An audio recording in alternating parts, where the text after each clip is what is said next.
Então nós estamos aqui continuando, o apóstolo Paulo está na sinagoga dos judeus, ensinando, né? Ele foi fazer uma visita lá naquela cidade da Antioquia. Então ele foi no sábado para a sinagoga e os anciãos daquela sinagoga liberou para eles falarem, né? Uma palavra de consolo, de consolação.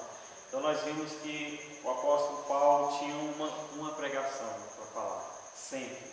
Ele tinha uma pregação. Ele sempre tinha uma palavra para falar. Ele não tinha muitas palavras para falar, ele tinha uma só. E a palavra dele era Jesus Cristo, o Filho do Deus vivo, o Senhor de todos, aquele que veio para nos salvar. Esta era a pregação de Paulo. Quando alguém perguntava alguma outra coisa para ele, ele falava, ele respondia. Quando ele via que tinha algumas questões nas igrejas, ele vinha e falava a respeito daquelas questões. Mas se dependesse dele, ele não tinha outro assunto a falar, como ele mesmo disse. Ele disse que a partir de agora eu resolvi a não querer saber mais de nada a não ser Cristo e este crucificado. Quer dizer, Cristo crucificado é a nossa salvação, né? Cristo crucificado é tudo aquilo que nós precisamos, é o que a humanidade precisa. Jesus Cristo crucificado e ressuscitado ao terceiro dia. Então a pregação do apóstolo sempre foi essa. Todo lugar que ele ia, a pregação dele era Jesus Cristo, o centro, o cabeça, aquele que havia de vir, aquele que os profetas falaram. Este é o tema da pregação do apóstolo Paulo. Então ele vem falar sobre isso na sinagoga. É impressionante, eu estava meditando nisso aqui agora cedo, né? E falando dessa pregação de Paulo, e eu pensando, né, que os judeus eles tinham um costume, como aqui o próprio apóstolo Paulo falou assim, que eles todos os sábados se lia a respeito deste Jesus que vós crucificaste, é o que ele diz, né? Então todo sábado era uma prática que todo judeu ia para a sinagoga, um templo, um prédio, um lugar como este, e ia se ouvir a lei de Moisés, né? A lei de Moisés, todo sábado a lei de Moisés, todo sábado a lei de Moisés. Só que na lei de Moisés, nas riquezas insondáveis da lei de Moisés, nas riquezas ocultas, aquilo que estava vedado aos olhos de todo homem, tinha Cristo Jesus. Jesus Cristo estava ali como que se fosse escondido. Estava como se fosse escondido. O apóstolo Paulo um dia desses falou assim, que até hoje, quando se é lido a lei, é como se um véu estivesse nos olhos dele. Eles não entendem. Então eu estava meditando exatamente nessa passagem onde os anciãos deram a oportunidade do apóstolo pregar. Então ele estava desvendando o mistério para os da sinagoga, que todos os sábados iam e ouviam a lei de Moisés. A lei de Moisés, mas eles não compreenderam que dentro da lei de Moisés tinha Jesus Cristo, mas eles não entendiam, eles não compreendiam, eles não tinham a revelação de que Jesus Cristo estava inserido na lei de Moisés. Então quando eles entram naquela sinagoga, se fizeram as leituras como que era de costume, né? Fazia-se a leitura, vinha aquela liturgia toda e pegava os pergaminhos, né? Estavam lá guardados dentro de uma armário, trancadas, 7 chaves, e o sacerdote, rabinos, né? Os líderes religiosos, graça e paz. Amém. Eles pegavam aqueles pergaminhos e vinham, beijavam o pergaminho como de costume, todos os sábados, se ajoelhavam, levantavam para cima, agradeciam a Deus pela palavra, pelos ensinamentos, e aí colocavam em cima de um púlpito como esse, desenrolava, abria, lia, cantava um hino, fazia seus rituais e tal. Quando o apóstolo Paulo chega ali, o Barnabé, né, ele chega lá, o Barnabé e os anciãos observam que aqueles homens chegaram ali, e aí fala, vocês têm alguma consolação? Então vem aqui e fala. E ali eles falaram do Jesus que todos os sábados eles liam, mas não compreendiam. Então foi uma revolução naquele dia. Nesse dia foi uma revolução na sinagoga. Então eles começaram a falar e o apóstolo Paulo pedindo silêncio com as mãos, como os varões daqui desta cidade de Jerusalém, de Israel, e todos os povos, todos os tementes a Deus, escute aquilo que eu tenho para falar para vocês. Então ele começa a explicar desde os tempos antigos, desde o Egito, que aquele Jesus, aquele que foi crucificado, era o Cristo que Moisés tinha profetizado e todos os outros tinham falado. Era o Cristo. Então eles ouvem aquelas palavras dos apóstolos e aquilo soava como vida. Não era só um ritual, não era só uma folha que ele lia ali e pronto, agora vamos para casa todo mundo. Não. Tinha vida de Deus naquele lugar. Tinha unção de Deus quando os apóstolos falavam. Então eu comecei a meditar nisso todos os sábados, né? Como ele mesmo diz aqui, todos os sábados eram lidos a isso. Mas eles não tiveram revelação do que estava falando. Pode falar. Eu lembrei quando Jesus, né, entrou, aí eles falaram assim, você vai ler. Aí ele abriu o rolo. Exato. E leu Isaías, né? Isaías 53. Isaías 53 falou assim, hoje essa palavra se cumpriu. Tremendo demais. E eles quiseram apedrejar Jesus por causa disso, né? Porque a vida entrou onde havia morte. A letra, a Bíblia diz, a letra mata. Só letra, irmão, mata. A gente poderia estar falando aqui muitos conhecimentos do livro de Atos. Aí já não ia ser eu que ia falar. Aí nós já íamos ter que chamar uma pessoa, né, um doutor da letra, um doutor do livro de Atos. Doutor em divindade. É um doutor em divindade, uma pessoa, senão eu poderia até arriscar ir lá nos estudos, comprar livros e tal, irmãos, e a palavra Atos quer dizer não sei o quê, e aqui, isso aqui no grego está dizendo isso aqui, não sei o que mais. A gente poderia se reunir toda quarta-feira falando essas coisas. Não que isso seja errado, é até bom se tiver, mas a vida de Deus é o que faz a diferença. Amém. Eles sabiam da letra, das vírgulas, porque todo judeu, aos 12 anos de idade, ele tinha que se comparecer na sinagoga, e ele tinha que comparecer diante dos líderes religiosos, dos sacerdotes, e começar. No princípio criou Deus os céus e a terra, vírgula. E a terra era sem forma e vazia, vírgula. E o Espírito de Deus se movia sobre a face das águas, ponto vírgula. Então disse Deus, haja luz e houve luz. Eles tinham que falar decoradamente os 5 primeiros livros. Toda criança, com 12 anos de idade, ele tinha que chegar diante de Deus e falar. Então, de letra, eles sabiam de cor. Desde o Adão, que ia vir da descendência da lá na parte.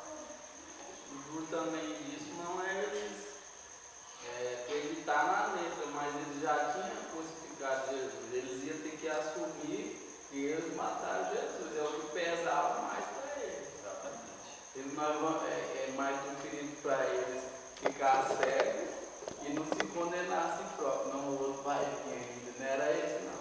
Exatamente. Tentando se justificar com quem dizia que não era ele. Que não era ele, é o que eles acham. Isso. Então, irmãos, eles sabiam da letra. E o apóstolo Paulo um dia disse, a letra mata, mas o Espírito vivifica. Eu posso ter a letra, eu devo ter a letra, mas com revelação. A letra com o Espírito. E foi isso que o apóstolo Paulo e o Barnabé começaram a falar nesse dia, quando eles pediram silêncio, né, que os irmãos deram oportunidade para ele. Então eles falaram assim, olha irmãos, Moisés, olha irmãos, Samuel, olha irmãos, Davi, olha irmãos. E eles começaram a falar o que era de costume, a letra, só que com a diferença, mostrando que aquela letra era Espírito e era vida. Só que o véu estava sobre eles, eles não compreendiam. Eles estavam falando, então aqui, isso aqui ó, é Jesus. E esse Jesus é aquele que há algum tempo atrás foi crucificado, que vós mataste, que vocês não compreenderam. E essas coisas vocês, né, nós lemos todos os sábados. Mas olha o véuzinho aqui, ó. Então é isso que o apóstolo Paulo começa a falar. Então isso é tremendo, começou essa revolução dentro dessa igreja de Antioquia. Já havia sido falado, Jesus pregava nas sinagogas também, ensinava essas coisas, e apontando para ele, como a Adriana falou, quando ele entrou lá, que deram o bolo para ele, ele leu Isaías 53. Quando ele leu Isaías 53, ele disse: hoje essas escrituras se cumpriram. Amém. Quer dizer, hoje toda a lei está se cumprindo em mim. E aí foi quando eles se iraram, pegaram em pedra e quiseram apedrejar Jesus, foram comprimindo ele até a um penhasco. Só que a Bíblia diz que Jesus, pernas para quem te quer. Jesus correu. Correu porque não era chegada a hora dele. Nem era daquele jeito que ele tinha que morrer. Não, nem era daquele jeito que ele tinha que morrer. Porque se fosse a hora dele, não teria corrido, como ele não correu na hora certa, ele não correu. Então vamos ler o verso 26. Ele está concluindo aqui a pregação dele. Homens e irmãos, filho da geração de Abraão, e os que dentre vós temem a Deus, a vós vos é enviada a palavra desta salvação, por não terem conhecido a este, falando de Jesus, os que habitavam em Jerusalém, e os seus príncipes condenaram-no, cumprindo assim as vozes dos profetas que se leem todos os sábados. E embora não achassem alguma causa de morte, pediram a Pilatos que ele fosse morto. E havendo eles cumprido todas as coisas que dele estavam escritas, tirando do madeiro, o puseram na sepultura. Irmãos, isso aqui é tremendo, isso aqui. Vamos meditar um pouco nisso. O apóstolo Paulo está falando aquilo que eu acabei de falar. E virando para os judeus, né, que tinham o costume judaico. Ele falou assim: olha, irmãos, e eles liam todos os dias no sábado, mas essas escrituras que eles mesmos liam se cumpriram. E sabe quem que fez essas escrituras se cumprir? Foram eles mesmos. Misericórdia. Isso aqui é para mim temer a Deus, lendo isso aqui de uma forma a tremer, a chegar a estremecer de medo. Por quê? Tem um alerta aqui do apóstolo. Ele fala assim: olha, eles cumpriram as escrituras. Irmãos, nós temos duas chances de cumprir as escrituras. As profecias da palavra não aconteciam e eles não conseguiram. Exatamente. E foram eles mesmos que liam as escrituras todos os sábados. Foi através dele que as escrituras se cumpriu. Quando Jesus compareceu diante de João Batista, os irmãos se lembram, que João Batista relutou para não batizar João Batista, não é? Para não batizar Jesus. Ele disse: não, mestre, porque João Batista não tinha um véu nos seus olhos. João Batista compreendeu quem era Deus. Ele sabia que as escrituras se cumpriam nele, ia se cumprir nele. Então ele relutou e falou assim: não, eu é que tenho que ser batizado pelo Senhor. Eu tenho que ser batizado por ti. O Senhor vem para mim para que eu me batize. E o que Jesus disse? Importa que seja assim. Para que se cumpram as escrituras. Então João Batista foi um tipo de pessoa que fez se cumprir as escrituras na parte do bem, no lado bom das escrituras. Ele fez se cumprir as escrituras, mas um cumprimento de paz, um cumprimento da parte de Deus, sendo ele o agente da paz, né? Um agente transformador da paz. Agora, estas outras pessoas aqui, irmãos, que crucificaram Jesus, foram outros que cumpriram as escrituras, mas só que por lado do mal. Como Judas. Judas também cumpriu as escrituras, como os demais apóstolos cumpriram as escrituras, porque tudo está escrito. Agora, de que lado? De que lado eu estou? De que lado você está? Viu, Francisco? Eu trago para mim primeiro. De que lado eu estou? Aqui, ó, 10 dedos apontando para mim. Agora eu vou botar só um para você. De que lado você está? É melhor assim, né? Há duas formas de cumprir a escritura, né? Eu que estou falando aqui não quer dizer que eu sou melhor que ninguém, né? Eu estou falando aqui não quer dizer que eu estou livre. Em nome do Senhor Jesus, que Deus me livre, né? Mas não quer dizer que isso não pode acontecer comigo. Mas a palavra de Deus fala que com Deus é diferente do mundo, né? Com Deus os grandes servem os pequenos. É diferente. Os pequenos servem os grandes. Jesus deu um exemplo, Ele é o meu Senhor, eu não posso ser maior do que Ele. Se Ele serviu, então eu tenho que servir, né? Eu que tenho que servir os irmãos, não é os irmãos que têm que me servir, segundo os olhos de Deus, viu? E a ordem que ele deixou, né? Ele se pôs por último. Cai sobre mim a responsabilidade maior de te servir, meu irmão. Não pense que é o contrário. Agora, você quer ser maior do que eu, então você vai me servir. Entendeu? Agora eu quero ser maior do que você, viu? Isso. Eu quero ser maior do que você. Agora, como que eu vou alcançar isso? Irmão, o que você está precisando? Eu tenho que te servir. É assim que eu quero te servir. Eu preciso te servir, porque eu quero ser maior do que você. É o que a Escritura diz. Agora, eu não vou falar para os irmãos me servir, porque eu que quero ser maior do que você. Não quero que você seja maior do que eu. Então, Jesus deu um modelo. Vocês estão discutindo em quem é o maior, quem é o menor? Então vem cá. Aqui na terra vocês têm governadores e tal, que governam sobre vocês e tal. Agora no reino do céu é diferente. Você quer ser o maior, então seja você aquele que vai lavar os banheiros, seja você aquele que vai limpar o chão, aquele que vai levar as cargas dos outros, seja você aquele que vai botar a pedra na cabeça, não vai levar. Até hoje esse cara no meio dos grandão, por ordem, quem é o maior? Que ele vai apontar lá tudo que está limpando, servindo ele, falcão. Verdade. Ninguém quer aceitar. Então é isso, vamos avançar aqui. Amém, irmãos? Amém. Verso 29. Ok.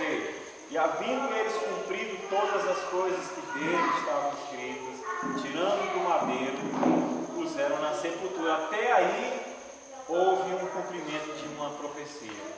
Porque a profecia de Isaías 53 dizia que ele ia ser colocado na sepultura e no meio dos... Isaías 53, ele vai repartir os despojos, ele foi contado entre os transgressores. E é engraçado que Jesus quis, em todos os detalhes, cumprir as Escrituras. Quando ele falou assim, alguém aí tem alguma espada? Na hora próxima dele ser traído, não, tem duas aqui, Senhor, tem uma faca aqui, o outro falou, tem uma faca, o outro falou, tem duas. Aí ele falou assim, não, então já basta. Por que Jesus falou isso? Era só para se cumprir mais uma Escritura, porque ele foi contado entre os transgressores. Para que não ele foi achado no meio daqueles que levavam espada também, né? De uma milícia, né? De um povo assim. Tinha que ter no meio dos 12 pelo menos 2 pessoas armadas. Pode dizer, ele foi visto armado. Rapaz, até isso. O portão lá, né? Quando ele entrasse no portão, ele ia ser lacrado e ninguém mais ia passar. E está até hoje lacrado o portão de Israel, aguardando a entrada do rei dos reis. Caiu tudo, está lá, a armação lacrada. Até hoje, irmãos, está lacrado lá. Ninguém pode abrir. Quem vai abrir é o Messias. Em frente a ele que construiu o cemitério?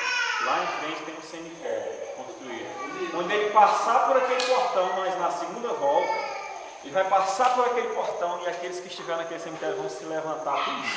Eu penso que é isso que vai acontecer. E na verdade eles construíram o cemitério pelo fato de Jesus... Eles não é desse, eles já leram. tipo assim, ser nazireu, né? Tipo assim, não tocar em morto, né?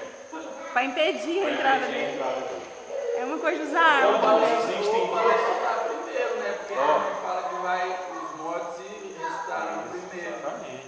Existe 2 profecias a se cumprirem na humanidade. Eu e você vamos cumprir uma delas. Em qual profecia que eu vou cumprir? E qual você vai cumprir? O Judas entrou numa, os restantes entraram no outro.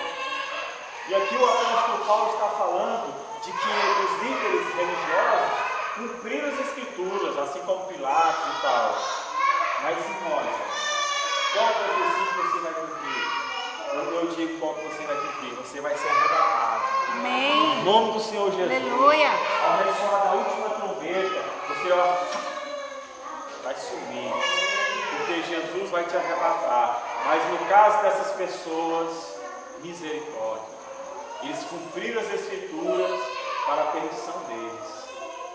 E a Bíblia diz que Deus não terá por inocente aquele que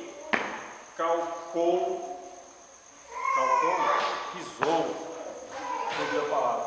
O Filho do Homem. Aquele que com o seu pé pisou o Filho do Homem.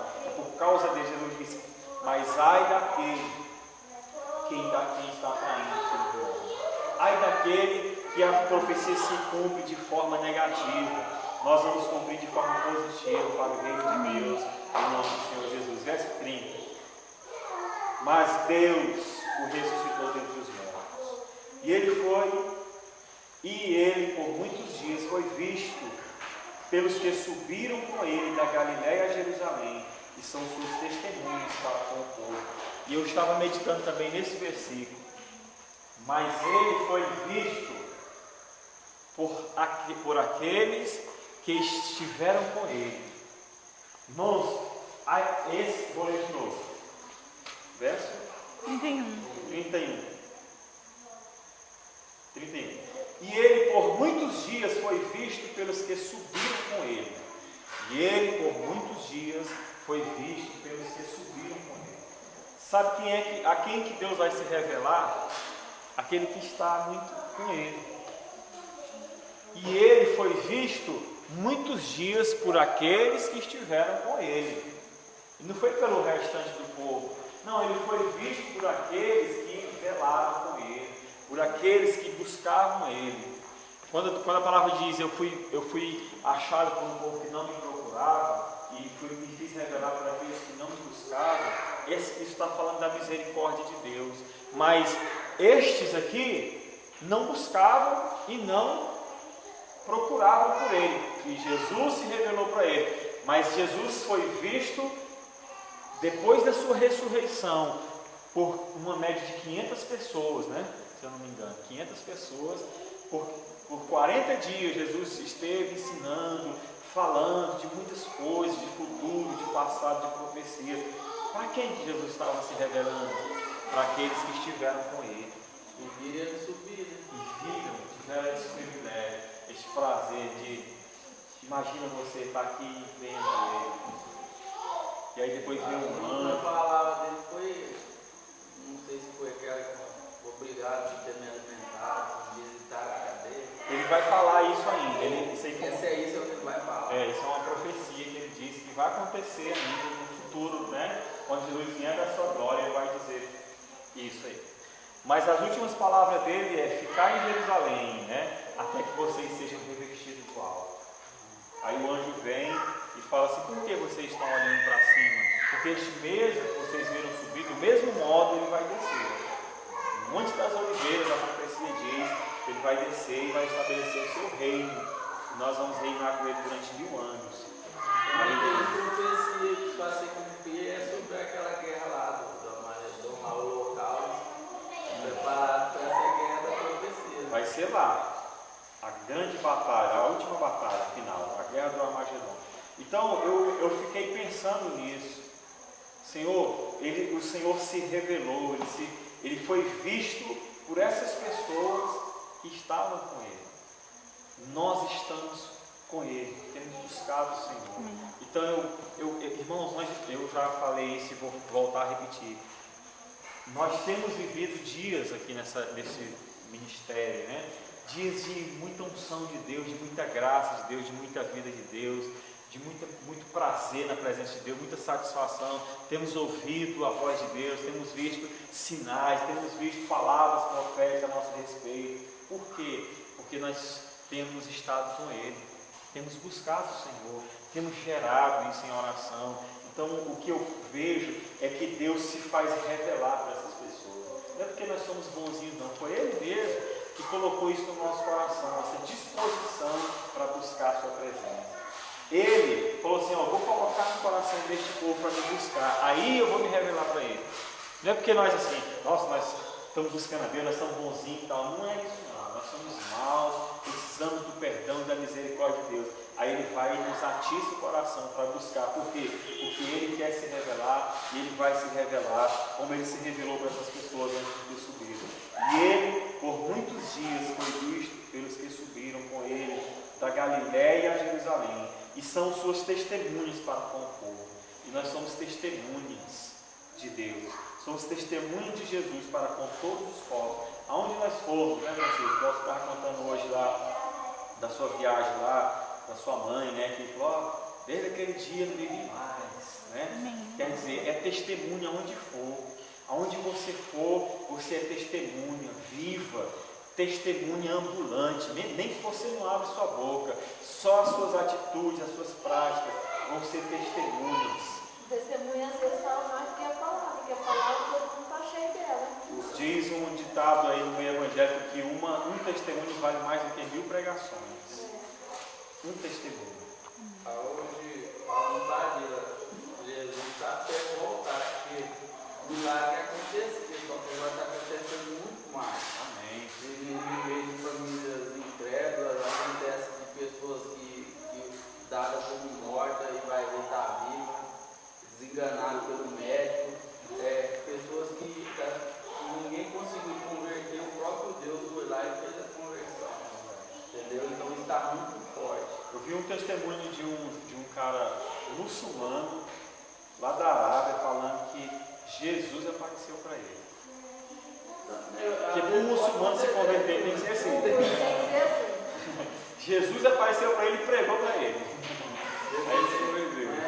Será que nem eu falo, às vezes a gente pensa que o cara é mal demais, não vai para o inferno, mas se Deus quiser, não vai, porque ele vai lá ele mesmo e converte o cara. Com certeza, é possível. Amém. Verso 32. E nós, continua Paulo falando, e nós nos anunciamos que a promessa que foi feita aos pais, Deus a cumpriu a nós, seus filhos.